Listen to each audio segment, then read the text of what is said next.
Hello everyone, welcome to KTV Telugu. Kapu రిజర్వేషన్ల ఉద్యమ నాయకుడు, మాజీ మంత్రి, సీనియర్ నేత ముద్రగడ పద్మనాభం ఏ పార్టీలో చేరనున్నారు? వైఎస్ఆర్ కాంగ్రెస్ పార్టీలో చేరతారని చాలా కాలం ప్రచారం జరిగినా ఆయన తాను అందులో చేరటం లేదని క్లారిటీ ఇచ్చేశారు. తెలుగుదేశం పార్టీ లేదంటే జనసేన పార్టీల్లో ఏదో ఒక దాంట్లో మా నాన్నగారు చేరతారని ముద్రగడ తనయుడు మీడియాకు చెప్పారు.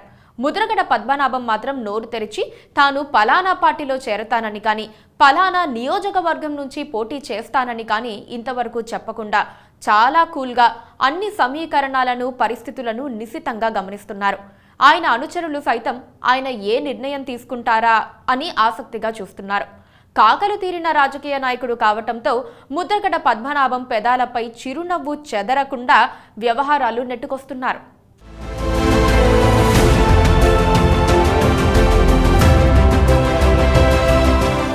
జనతా పార్టీతో రాజకీయాల్లోకి వచ్చిన ముద్రగడ పద్మనాభం ఆ తర్వాత టీడీపీలో చేరి ఎన్టీఆర్ ప్రభుత్వంలో కీలక పాత్ర పోషించారు. ఆ తర్వాత ఆయన కాంగ్రెస్ పార్టీలోనే ఉన్నారు. కోట్ల విజయభాస్కర్ రెడ్డి మంత్రివర్గంలో మంత్రిగాను వ్యవహరించారు. కాపుల రిజర్వేషన్ల కోసం ఉద్యమానికి శ్రీకారం చుట్టింది ముద్రగడ పద్మనాభమే. సుదీర్ఘ రాజకీయ ప్రస్థానంలో చాలా కీలక పదవులు అనుభవించిన ముద్రగడ గత ఎన్నికల్లో ఏ పార్టీ తరపున పోటీ చేయలేదు. చంద్రబాబు ముఖ్యమంత్రిగా ఉండగా కాపు రిజర్వేషన్ల కోసం ఉద్యమించి సంచలనం సృష్టించారు. ఆ సమయంలోనే ముద్రగడ పద్మనాభం దంపతులను పోలీసులు హౌస్ అరెస్ట్ చేశారు. ఆ తర్వాత తునిలో కాపు ఉద్యమంలో రైలు దగ్ధం ఘటనలో చాలా మంది కాపు యువతపై కేసులు నమోదయ్యాయి. 2019 ఎన్నికల్లో వైఎస్ఆర్ కాంగ్రెస్ పార్టీ అధికారంలోకి వచ్చిన తర్వాత ముఖ్యమంత్రి జగన్మోహన్ రెడ్డి కాపు యువతపై పెట్టిన కేసులను ఎత్తివేశారు. ఈ మధ్యనే అందరికీ రిలీఫ్ ఇస్తూ న్యాయస్థానం కూడా తీర్పు చెప్పింది. ఆ తర్వాత ముద్రగడ వైఎస్ఆర్ కాంగ్రెస్ పట్ల సానుకూలంగా ఉండవచ్చని ప్రచారం జరిగింది. టీడీపీతో జతకట్టిన పవన్ కళ్యాణ్ వారాహి యాత్ర సందర్భంగానూ ముద్రగడపై తీవ్ర విమర్శలు చేశారు. అప్పుడు పవన్ను నిలదీస్తూ ముద్రగడ బహిరంగ లేఖ రాశారు కూడా. ఆ పరిణామం తర్వాత ముద్రగడ వైసీపీకి మరింత చేరువవుతారని అందరూ అనుకున్నారు.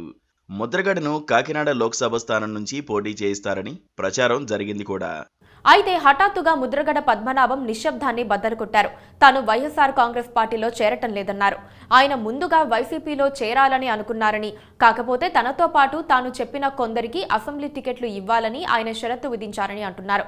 దానికి జగన్మోహన్ రెడ్డి ఒప్పుకోకపోవడంతోనే వైసీపీలో చేరకూడదని ఆయన నిర్ణయించుకున్నారని ఊహాగానాలు మొదలయ్యాయి. అదే సమయంలో ముద్రగడ ఇంటికి జనసేన నేతలు పదే పదే వెళ్లి ఆయన్ను జనసేనలో చేరాల్సిందిగా స్వాగతించారు. అప్పుడు కూడా ఆయన జనసేనలో చేరతానా లేదా అన్నది చెప్పలేదు.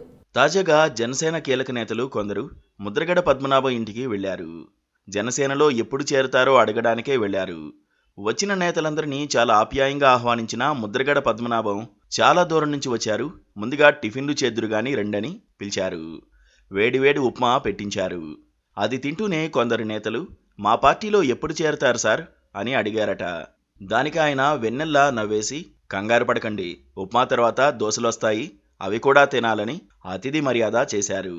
కడుపు నిండా టిఫినీలు తినేసిన జన సైనికులు ముద్రగడ ఏం చెబుతారా అని ఆసక్తిగా చెవులు రిక్కించి కూర్చున్నారు. అందరినీ గమనిస్తున్న ముద్రగడ పద్మనాభం అసలు విషయంలోకి వచ్చారు. అది సరే కానీ టీడీపీతో పొత్తులో మన పవన్ కళ్యాణ్ బాబుకు ఏమిస్తారు? ముఖ్యమంత్రి పదవి ఇస్తామన్నారా? కనీసం 2 ఏళ్లు చంద్రబాబు, 2 ఏళ్లు పవన్ కళ్యాణ్ ముఖ్యమంత్రిగా ఉండేలా ఏమన్నా మాట అనుకున్నారా? ప్రభుత్వంలో జనసేన నేతలకు ప్రాధాన్యత ఇస్తామన్నారా? ముఖ్యమంత్రి పదవి కాకపోతే డిప్యూటీ సీఎం పదవైనా వస్తుందా అని ప్రశ్నలపై ప్రశ్నలు సంధించటంతో జన సైనికులకు ఒక్కసారిగా పొలమారిందట. వాళ్ళు బిక్కమోకాలేసేసరికి ఇప్పటికీ మన కాపులకు రాజకీయాలు ఎలా చేయాలో తెలియకపోతే ఎలాగయ్యా అని జాలిగా అన్నారట. టీడీపీతో కలిసి వెళ్లేటప్పుడు ఏదైనా సరే ఒప్పందం చేసుకోవాల్సిందే, ఆ తర్వాతే చేరాలి. టీడీపీ నుండి ఏదైనా భరోసా ఉంటే చెప్పండి, నేను ఇప్పుడే చేరిపోతాను అన్నారట ముద్రగడ. పదవుల గురించి మాట్లాడే స్థాయి తమది కాదని జన సైనికులు లేచి నిలబడి అది పవన్ కళ్యాణే చెప్పాలి సార్ అన్నారట. మళ్ళీ కలుద్దాంలే అని Mudragada ముగించారట.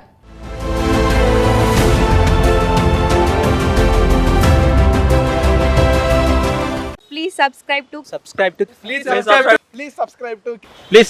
KTV Telugu. KTV Telugu. KTV Telugu. KTV Telugu. KTV Telugu channel.